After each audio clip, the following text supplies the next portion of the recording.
Welcome back to Whence, a Masonic podcast featuring research papers and discussions related to Freemasonry. Here's your host, Brother Robert Johnson. All right, this is episode 279. Thanks for coming back, everybody. This week, in just a few short days, I'm going to be in Austin, Texas, speaking at the 8th Annual Festive Board for University Masonic Lodge 1190 AF and AM. I am pretty sure last call for tickets just happened, so there may not be tickets available, but if you would like to check, please head on over to universitylodge.org and check there. And if you can't, maybe you can email foundation@uml1190.org for tickets. It's going to be a really fun event. These guys have been doing this for the last 7 years. This is the 8th one.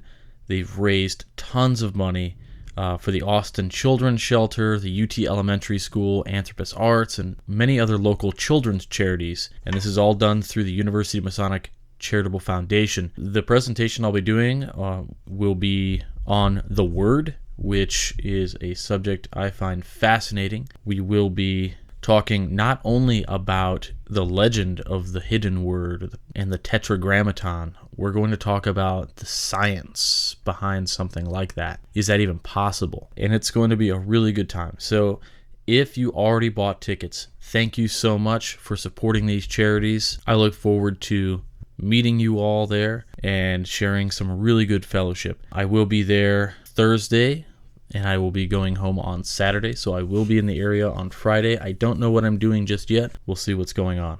Next week, we've got another great episode, which has been put together by Worshipful Brother Adam Thayer, and that is a great episode. I've already listened to it. You're going to love it, so be ready for that. April, Masonicon at Ezekiel Bates Lodge 2017, April 29th. It's going to be awesome. 9 a.m. to 5 p.m. It's free for everybody to go there. It's lectures. There's going to be wall-to-wall vendors. There's going to be esoteric panel discussion.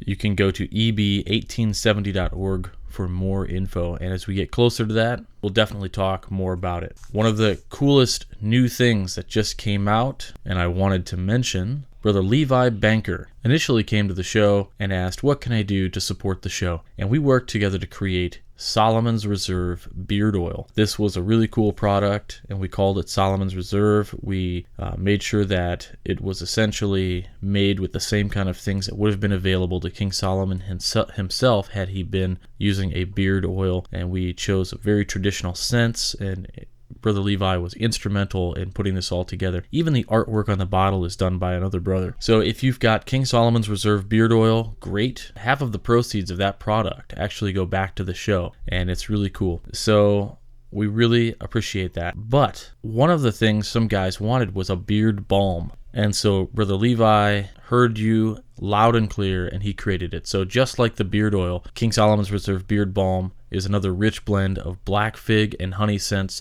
mixed with their tried and true beard balm recipe. So if you like the original, you're going to love this one. The beard balms are formulated to add control to the beard while nourishing your face. As with the King Solomon's Reserve beard oil, 50% of the profits from this product goes to support Whence podcast, which discusses and promotes Freemasonry. So again, thank you so much to Brother Levi. Thank you to everybody out there who is picking these up. You get a nice product, and you're helping support the show. A huge thanks goes out to Brother Levi for putting this all together, and to everybody out there who made the suggestion that they would like to go after something like this. So please do check that out. With that, I think we're going to go right into this week's pieces. I've got a few for you, and we're kind of diving back into the archives and going after some articles which might not have been as widely circulated because of the medium that they were first published in, which is a Masonic magazine. Last week we did go and we dove into a great piece from the Working Tools magazine, which of course is by Brother Corey Sigler, and the magazine is no longer in print, much like the Livingstones. It is very difficult to put these magazines together and to consistently get content. Putting a blog up like the Midnight Freemasons 3 times a week is rough in itself, having 3 new articles every week, and there is a tremendous amount of pressure to do something like that. So putting together a Masonic magazine is a venture that I cannot imagine how much work goes into it. So Brother Sigler and Brother Hurd have played that game for years before slowly phasing out their print publications. Because of that, since those magazines are now out of print, I figured let's get into some of them and read some of those articles and bring them to you. So with that, let's get right in. So this first piece is from the Working Tools magazine, May 2014, issue number 75. The Symbologist presents The Valkyrie of True North by Michelle Snyder, M.Phil. Surviving ice ages required knowledge of approximate astronomy, largely based on the location of north. At one time, True North was not Polaris, but Deneb in Cygnus, the swan constellation in the Milky Way. This constellation is at the root of many bird mythologies carried through time with oral tradition and children's stories and rhyme, like Mother Goose. The importance of this knowledge was also preserved in images. Feathered cloaks, bird goddesses, and fairies' wings are a few symbolic remnants shared by Valkyries, harpies, and angels. During the Paleolithic era, 12,500 BCE, the Magdalenian culture began to symbolize the human condition. Stories about storks bringing babies, swans nurturing and comforting them, and taking their young souls to heaven if they died, represented the importance of these winged animals in the life-sustaining cycles of the time. These stories connected birds with True North, with Cygnus the swan, where heaven was located. Eider ducks did comfort babies with warm down, and geese both comforted and protected young ones with feathers by providing food and by eating poisonous snakes. By 9000 BCE, mother swans appear anthropomorphic creatures created to symbolize the nurturing and protecting of little ones by nature and mothers together. Over time, the mother swans became swan mothers, women with beautiful wings. These zoomorphic creatures became goddess-like in their cultural role. By 5000 BCE, swan mothers also comforted, protected, and escorted not just the souls of dead children, but also those of brave dead young men to heaven. Several thousand years later, during the Hun War of 450 CE, these swan ladies became Valkyries, beautiful warlike women at their battlefield fighting alongside the men, taking the souls of the dead soldiers to heaven. Valkyries are associated with the bright rays of the sun, the fire of the Valkyries. This ties them to the sun child of 12,500 BCE. Golden-haired women with dazzling white arms and armor, they accompany the brave fighters on the battlefield, riding swift horses of wolves during the conflicts and wars. During more peaceful times, Valkyries became family-oriented beings who married, had babies, and nurtured the good. These golden-haired women of the battle became legendary warriors with swords and spears, and could decide the course of a battle, escorting dead soldiers to Valhalla, overthrow the rainbow Bifrost, where the heroes received mead or ambrosia, and were dressed in shining robes associated with clouds. Over time, the Valkyries became the one to decide who was slain. They were known as Odin's warriors of Asgard, at Lake Azov, north of the Black Sea, and are often compared with the more recent Amazon women, although by reputation Valkyries were less cruel. During centuries, when the church was struggling to gain power and unite struggling diverse religious beliefs, many symbols and mythologies of prior millennia were changed, eliminated, or adopted for Christian mythology. About 300 CE, the beautiful brave Valkyries of the battlefield became the fearsome harpies, winged evil monsters with their bodies of birds and heads of women, sharp claws and foul smell, who tormented souls with spite. The name Harpy means snatcher, and they supplied the underworld with souls of those who died before their time. Harpies, storm goddesses, were robbers and spoilers, raging over battlefields, carrying off weak and wounded, and stealing children. The beautiful, winged Valkyrie goddesses became monsters, half bird, half females. Angels became, in Christian mythology, what the Valkyries had been for the goddess cultures. Winged, and now male angels, are messengers of the gods, protectors of the innocent, escorting the souls of the righteous to heaven. In some mythologies, Valkyries have maintained their ancient honor and duties. A bit about this author. Michelle Snyder actually writes original fairy tales and books on the origin and meaning of mythologies, folklore, and symbolism, and her books are available at Amazon. And you can visit her blog at whiteknightstudio.com for more articles. And I find it interesting because in Masonry, one of the things we study is the 7 liberal arts and sciences. And some time ago, I did say that we were going to start adding certain elements of the 7 liberal arts and sciences as they relate to new discoveries and a bit of educational study as well. We received many positive comments when we read a story about some new scientific breakthroughs. And so we're going to continue that trend moving forward. It's just another topic for us to be able to evolve this program of Masonic education into the full scope of what it could be. Not just the history of Freemasonry, not just the esoterics, but also the symbolism, also the study of grammar, rhetoric, logic, arithmetic, geometry, music, and, just like here, astronomy. So I hope you enjoyed. All right, so the next piece actually is from, again, the Working Tools magazine, and this one is from the February 2014 issue, number 72, and there's an interesting piece in here on the fate of the Ark of the Covenant, which was revealed in some Hebrew text. Now, this is of origin from a Yahoo News story called Fate of the Ark of the Covenant Revealed in Hebrew Text. The actual article, which is reprinted here, I cannot actually read the entire piece because the actual article on Yahoo News says it cannot be published, rebroadcast, or anything like that. So I'm going to give you just a bits and pieces of this where the information is pertinent. That way I am abiding by the copyright. So in 2014, there was a Hebrew text that was discovered, and it claimed to reveal where the treasures from King Solomon's temple were hidden, and discusses the fate of the Ark of the Covenant itself. Now, if you remember, that's one of the items that is lost to antiquity after the temple was destroyed. So the first temple was plundered and torched by the Babylonian king Nebuchadnezzar, and the Ark of the Covenant, of course, is the chest that was originally built and supposed to have held the 10 Commandments. Also, the Ark is known as the seat of God itself, was in the temple in the Holy of Holies. So the newly translated text, newly in quotes because this is 2014, is that the text is called the Treatise of Vessels. And it says that the treasures were concealed by a number of Levites and prophets, and some of them were hidden in various locations in the land of Israel and Babylonia, while others were put into the hands of angels like Shamshiel, Michael, Gabriel, and perhaps Sariel. This treatise is actually very similar to some of the copper scrolls that were found within the Dead Sea Scroll collection, which is, of course, in Qumran in the West Bank. The descriptions in this text refer to these items kind of in an imaginative, romantic way. So this might suggest that this was written several years later. And you can think of this kind of as a story of these Hebrew treasures in a similar way where authors who wrote stories of the Grail Hollows were also referring to the Hollows of Christ as these romantic items and adventures and mythical places and what happened with these items.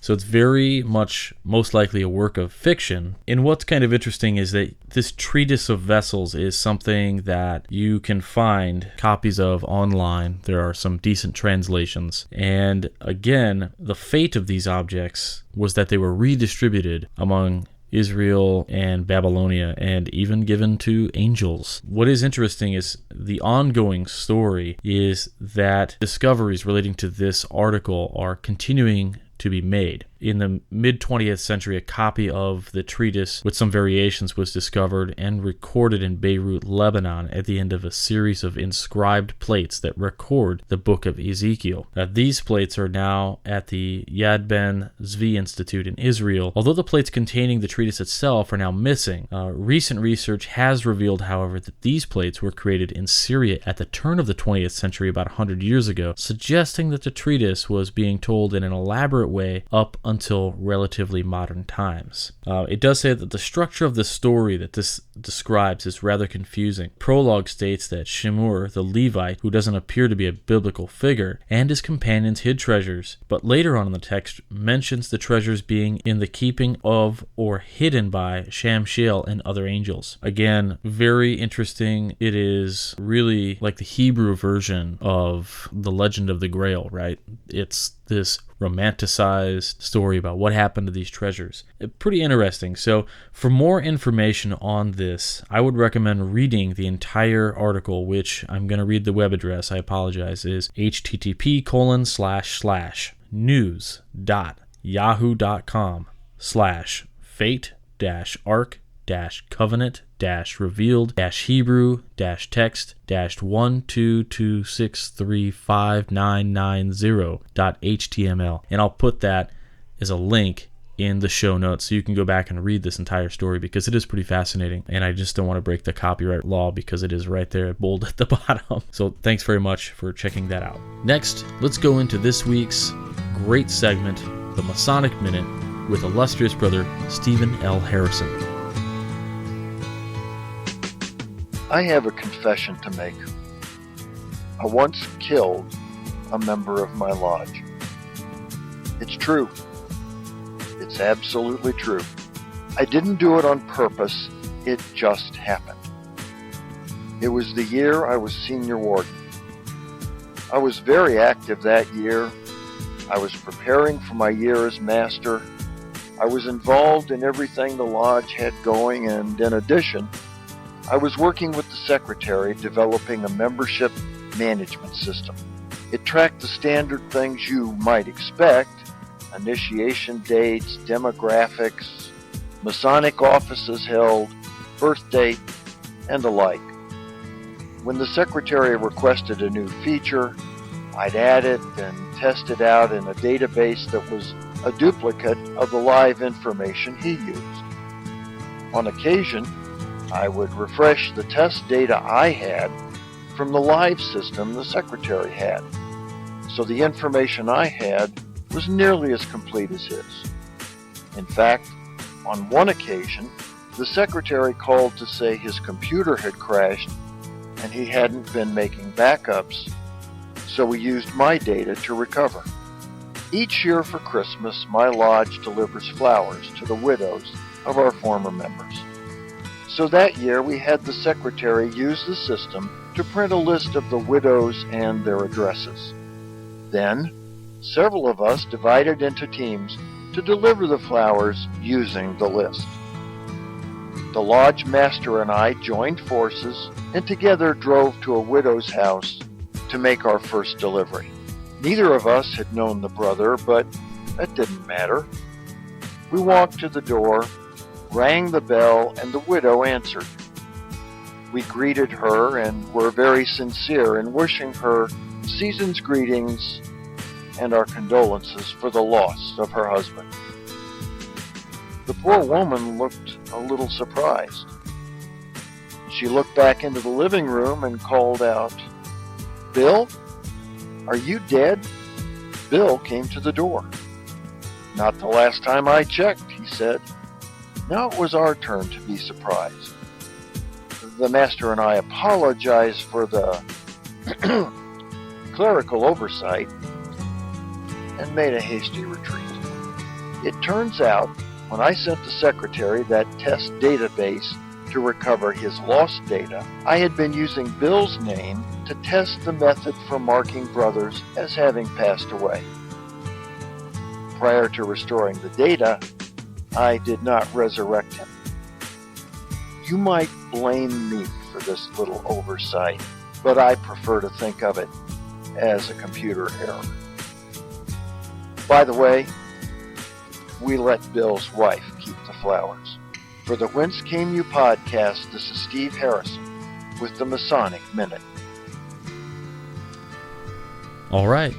Great piece there by illustrious brother Stephen L. Harrison. Steve is so fantastic at what he does, putting these things together, and we can never thank you enough, brother. So again, I'm really excited to be meeting with brother Steve here in the close future to hear some of his presentation. He's got many great presentations, and one of the ones I'm very excited about that I have seen is his Oak Island, What You Will Never Hear on the History Channel. And largely, a lot of this is in his book, which is just an amazing read and very awesome. Definitely recommend checking that out. He's got another presentation called The Craftsman's Journey as well, which promises to be quite amazing, and I'm really looking forward to checking that out. He's going to be doing that Craftsman's Journey at Rising Sun Lodge in Kansas City, which is a look at the Master Mason's degree and its relationship to the lands of the Bible. And that's going to be at 6 p.m. It is Master Masons only. So if you are in the Kansas City area, please check that out.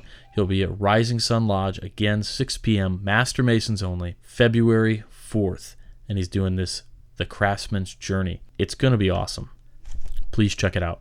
So the next piece I have for you this week is something that was on the Midnight Freemasons, and generally what we would do is if we published something in the Working Tools magazine, it would be a while before we republished it on the Midnight Freemasons, because there's an element of exclusivity that comes with being in print before we can go back to the web. So this is The Secret God of Albert Pike by Brother James E. Fry, 32nd degree, Midnight Freemasons contributor. Quote, "These things are deeply hidden from common view, and covered with pavilions of the thickest darkness, that what is sacred may not be given to dogs, or your pearls cast before swine, lest they trample them under their feet, and turn again and rent you." End quote. Eugenius Philalethes, March 1st, 1721. My brethren, to understand the complexity of the Scottish Rite, it is imperative to understand the man who truly established its philosophical foundations, Albert Pike. For those of you who are interested, Pike led a fascinating life as a writer, poet, general, Associate Justice of the Arkansas Supreme Court, and avid researcher. But to those who are concerned, Albert Pike embedded his secret philosophy into the degrees of the Scottish Rite. To understand this philosophy, we must understand the theories and concepts that Pike accepted as truth. This philosophy is the tenets for Albert Pike's quote-unquote secret God that is instilled into the hearts of all Scottish Rite initiates. This paper will focus on Pike's concept of God, its relations to the world philosophy, and its impact on the Masonic philosophy. The philosophical origins of Freemasonry are found within the Age of Enlightenment, which liberated men's intellectual energy, just as the Renaissance liberated man's artistic energy. With the rise of a rational perception of the world, the superstition of the past faded away to a wave of philosophical thought that reevaluated the ideas and beliefs of the past. This made ancient volumes readily available across Europe for the first time. Albert Pike was fascinated with the ancient thought and began to collect as many books as he could to encompass all Western esoteric thought. It is through this study he began to understand the truth that the Masonic system was the successor of the ancient mysteries. Quote, "It seems that those who have framed the degrees, Kabbalists and Hermeticists, adepts from the most part, had so carefully concealed their meanings as to make the most of the degrees unintelligible, and much of the work a mere incoherent gabble." End quote. Albert Pike, Allocution, 1861, page 80.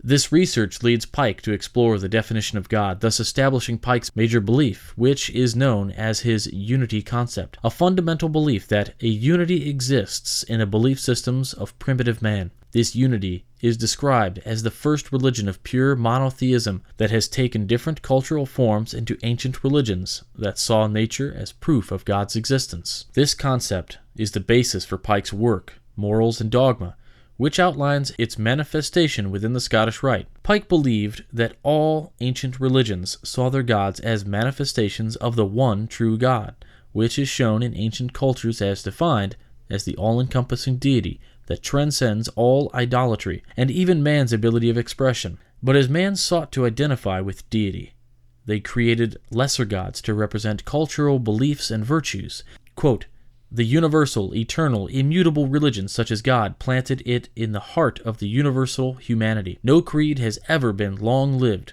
that was not built on this foundation. It is the base, and they are the superstructure." End quote. Albert Pike, Morals and Dogma, page 219. Pike saw that all culture and religious thought as being descended from an ancient utopian empire that was the original human culture. Pike also believed that this perfected culture manifested itself through mythology as Atlantis to the Greeks, Shangri-La in Asia, Thule to the Aryans, and the Garden of Eden in the Judeo-Christian perspective. It should be noted that Pike's ideas were consistent with the academic climate at the time. Quote, "The works of Max Muller, 1823 to 1900, and Sir William Jones, 1746 to 1794, demonstrated the linguistic unity of the major European languages with those of Persia and North India. Pike rightly thought ideas relating to the deity were transmitted along with the language. He uses the common concept of light as a symbol of God in the ancient Aryan, Hindu, and Greek religion to demonstrate this movement." End quote. Rex R. Hutchins, Pillars of Wisdom, 1995, page 42.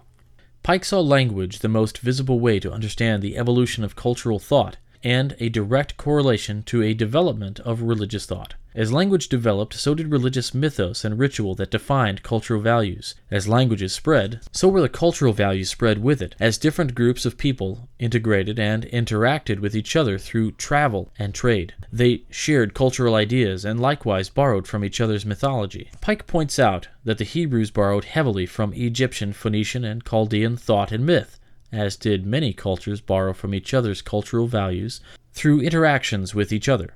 The best example of this is the Roman adopting Egyptian and Greek mythos to develop their own agricultural deities. Light in Hebrew can be translated to or, which is seemingly identical to the Egyptian word for light, hur, which the Greeks corruption into the god Horus. Compare hur to the Hebrew kur, which translated to make white, pure, or whole. The Greek word kuros can be seen as a compound version of kur to represent the sun, or kuresh. In Hebrew, esh is also seen to represent the spark of ignition of fire, which is similar to the Sanskrit ush, which translate to burn. So Kur-esh can be seen as meaning manifestation of light. Ancient peoples first originated the sun with the personified deity, for it was the protector from the dangers of night, and the giver of all agricultural life. Light was not considered an object of worship, but perceived by the elect as the purest emblem of the first emanation of God. The high priests of the mystery schools knew the common man's need for something tangible to elevate his consciousness in relation to. This was the beginning of the creation and evolution of the solar mythos that has been reinterpreted by various civilizations at different stages in cultural development. Quote,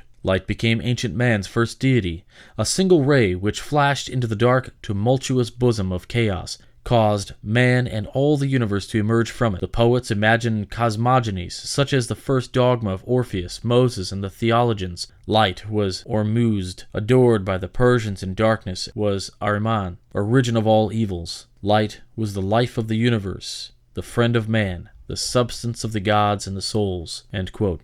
Albert Pike, Morals and Dogma, page 443. The connection that language is a key component to an advanced culture and religious thought is undeniable. As Pike studies the language in concurrence with religious thought, began to notice similarities throughout the world's societies. All world religions have the underlying theme that man is not able to comprehend ultimate truth through his senses, therefore recognizes man's unique spiritual essence as the way toward greater truth of a man's place within the creation. Similarly, Freemasonry has inherited the wisdom of the ancient light from Judaic and Christian mysticism, medieval alchemy, and Zoroastrian astrology sustained by the Templar and Rosicrucian mythos. Pike realized that this mythos was the surreptitious key to unlock the inner meanings of the Scottish Rite. Within the Scottish Rite, he expanded the rite beyond the lost word legend of ancient craft and included the ancient mysticism draped with an allegory of chivalry. This was a new interpretation.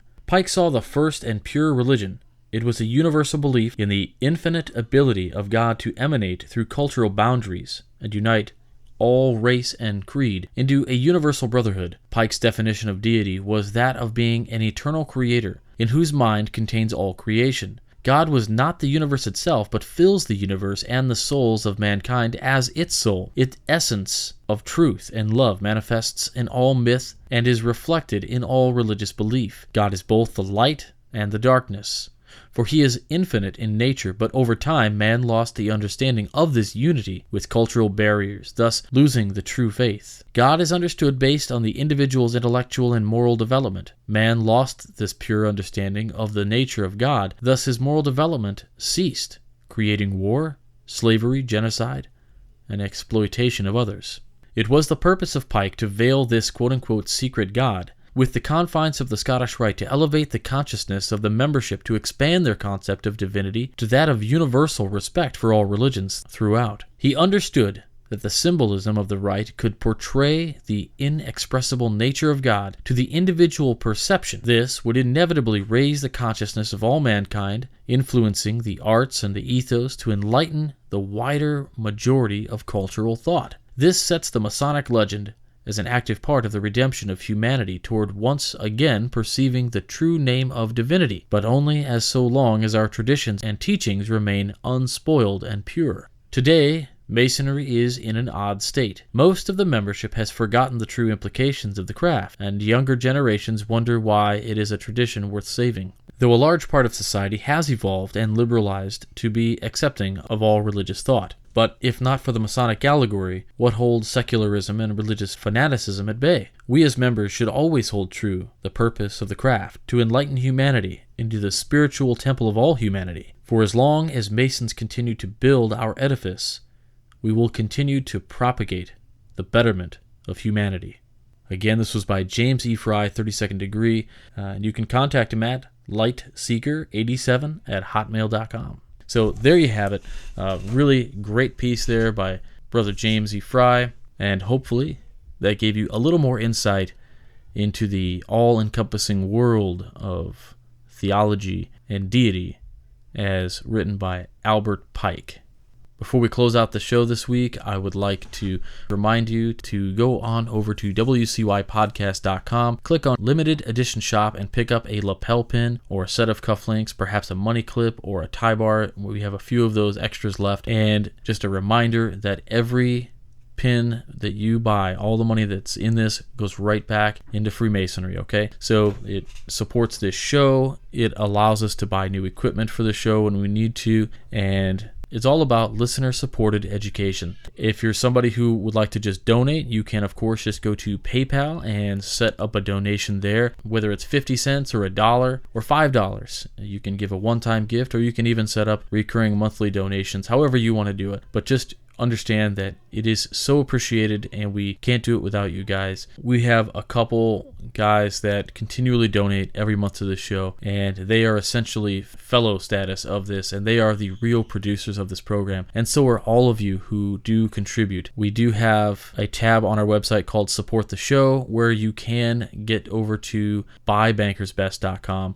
You can pick up your King Solomon's Reserve Beard Oil or the Beard Balm, and 50% of the profits there go right back to this show. If you buy anything else on that website, you can put in the promo code BBWCY357, and 20% of the purchase will come back to the show. Please keep that in mind. And we'd also have our sponsor, On It Labs, so check out Alpha Brain. It's one of my favorites. And just click through the links here on our website. That way they know how you got to them, and use those promo codes to save you a couple bucks. On onit.com, you save 10% by using the promo code WCY. But again, I think the coolest way to help support us is with a lapel pin. Your purchase of the lapel pin it's $10. We ship anywhere in the world for $2. And that helps the show monumentally because, of course, there is the monetary funding, but you're wearing that pin around and people say, "What's that crazy pin?" Because it's a very unique pin you cannot buy anywhere else. It's not like I have McCoy's or somebody else manufacturing this one pin and I just bought a bunch of them and I'm selling them. This is our pin. Nobody else can sell it, and we were so lucky to get that through MasonicRevival.com, who produced our third run. So those of you who were here when we first did the first run of these pins, we only had 20 of each of these items, and they sold out in like a weekend. It was just a snap, and it was a great fundraiser for the show. The second run was 300 lapel pins, and we blew through that, and now we're on our third run. And we're doing this through Edgar Alejandro over at MasonicRevival.com, who graciously did this for us. So please head on over to MasonicRevival.com in addition to help support his efforts there as well. Thanks again for your support in advance. And again, our website, www.wcypodcast.com. Links to all this will be in the show notes as well. Now, if you love Masonic podcasts, and we know you do because you're listening to this one, please check out the Masonic Roundtable Tuesday nights, 10/9 Central. This Tuesday, we're going to be talking about some old-timey Freemasonry. It should be a really good show. We're talking about Scottish Freemasonry before 1717. That's right, it existed. It's going to be pretty cool. Those of you who joined us last week for the Masonic symbolism of Doctor Strange, the movie, that was episode 150. We had a special guest on, Frater O. So if you missed that episode, you got to go back and check it out. It's really good. So we'll be going live with episode 151 this Tuesday, Scottish Freemasonry before 1717. We're going to do that at 10/9 Central, so check it out. It's live on YouTube or Google Hangouts, whichever you prefer. Just go to the MasonicRoundtable.com. not MasonicRoundtable.com, theMasonicRoundtable.com, and you can go right there, right into the live broadcast. We start, again, 10/9 Central. And I alluded to how hard it is to continually have content for Masonic research, blogs, and things of that nature, but we try our best. Over at midnightfreemasons.org, we publish 3 articles every week, Mondays, Wednesdays, and Fridays. If you actually go on to our website, midnightfreemasons.org, you can click to the Facebook icon and connect with us there, and then we'll show up in your feed every time we have an article pop out. Right underneath that on our website, you can just subscribe to this by email. This is just a blogger form, so it's not like we have access to the email list. We can't spam you or anything. You just put your email address in there, and anytime a blog post comes out, boom, it's right there in your email, so check that out. And with that, that's it for this week. So I'll talk to you all in a couple weeks. Enjoy next week with Brother Adam Thayer. He's got a great program lined up for you. And so, again, I'll talk to you all in 2 weeks. And I might talk to you all this week if you're going to be at the amazing 8th Annual Festive Board in Austin, Texas at the Austin Club. I'll see you there. Thanks so much for your support. Thank you for buying those tickets. Thank you for everything you guys have done to make this show possible. We're not slowing down. We're getting bigger. We're spreading. Masonic education is taking over, and it's all thanks to you guys. So until next week, stay on the level. For Whence Came You, I'm Robert Johnson.